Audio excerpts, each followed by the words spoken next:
In the heart of the night, beneath the glow of the street lamp, I found solace against the ancient oak tree, its gnarled form a shield from the chaos of the world outside. The rough bark pressed into my back, grounding me as I wrestled with thoughts that twisted and turned like the branches above me. Each haunting image that flashed in my mind threatened to unravel the fragile thread of peace I had woven with each visit to this sacred refuge. The air was thick with unspoken secrets and the whispers of wind, which I imagined as the murmurs of old friends. Yet as I leaned into the embrace of the tree, I felt a weight heavier than the night itself. Memories stretching like shadows that refused to fade, always returning with the sting of loss. Each creak of the tree's branches mirrored my own pain, echoing the restlessness within me that made sleep a distant memory. That evening, something felt different. It was an electric tension, a shift that made the night air vibrate against my skin. A flicker of movement caught my eye, pulling me from my introspection. Heart racing, I turned, confronting the dark swelling at the edges of my sanctuary. There, a figure emerged, cloaked in the shadows that recoiled from his presence as if they understood the gravity of his arrival. "Your gift is a curse," he said, and his words pierced the stillness like a chilling breeze. I felt them vibrate through me, their truth unsettling. The weight of his statement settled in my bones, an acknowledgement of the unique burden I carried. "What do you want from me?" I ventured, the uncertainty lacing my voice, fear mingling with something strangely akin to hope. "I am Oliver," he replied, stepping into the hint of light, his translucent form both captivating and unnerving. "I am here to help you understand." The promise in his words felt like a lifeline thrown into the dark waters of my despair. But was it truly what I sought? As understanding washed over me, my grandmother's warning replayed in my mind. Forewarned is forearmed. Perhaps she recognized the potential within me long before I could see it. The gift of perceiving shadows not merely as harbingers of dread, but as pathways to embrace.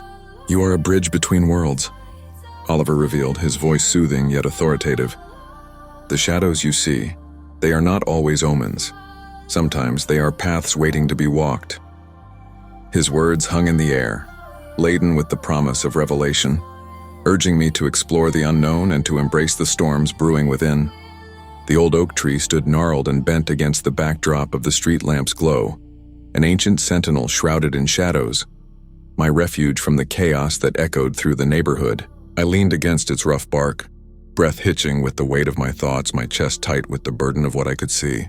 As the night air wrapped around me like a damp blanket, I tried to shake off the spiraling images flashing before my mind's eye, each more twisted than the last.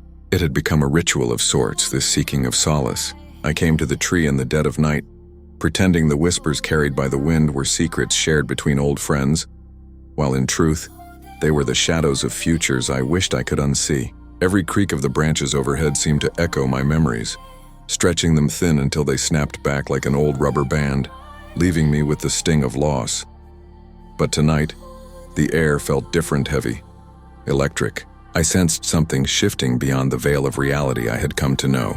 A presence loomed, dense and intangible, a flicker of movement at the edge of my vision. I turned slowly, heart drumming urgently in my ears, and there he stood.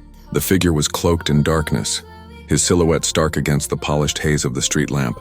I squinted, scrambling to make out any detail, but it felt like staring into a warped mirror. He took a step forward, and the shadows danced away as if afraid to linger too long in his wake. I felt an ache deep within me, a familiar loneliness that clawed at the edges of my sanity. "Your gift is a curse," he murmured, his voice a gravelly echo that vibrated through the air. I shivered, feeling each word seep into my bones. "You will see what others cannot, and it will torment you." "What do you want from me?" I managed, my voice wavering as uncertainty flooded my thoughts.